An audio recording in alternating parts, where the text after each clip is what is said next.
My husband is obsessed with my homemade cranberry barbecue sauce, so I am always looking for ways to work it into recipes, and this is a result of that. So you have to try what I tried. These are actually frozen meatballs that we're going to put into this cranberry sauce. But the first thing you do is you dump all of the homemade cranberry barbecue sauce ingredients into a pot on the stove and mix it together.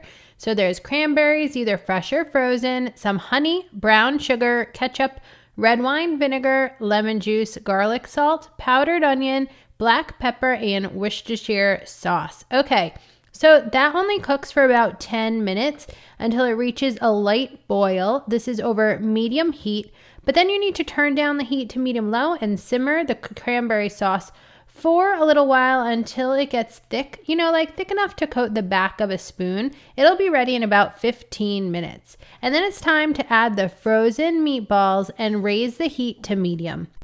Now, I love to use frozen meatballs because this recipe is done in about 25 minutes once you get them in there.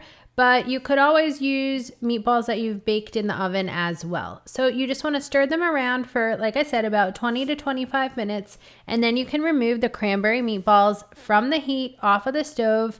And you definitely want to let them cool because they will be super hot. The fruit really gets hot when it's in there. But you want to just check the package that you're cooking the frozen meatballs from to make sure that they're completely done. Usually that's about 145 degrees Fahrenheit. So these are perfect for eating over rice. As you see here, we had to do a little taste test and make sure they were perfect. But put them over rice, add them to meatball subs. They turn out so tangy and delicious, a little bit sweet. And I mean, when do you usually cook with really beautiful, fresh cranberries? I mean, this is definitely a great recipe for Thanksgiving, but you could always make it for like a game day dish or whatever. Anyways, here are just some clips from life. Go ahead and follow us if you want to find more easy cooking recipes.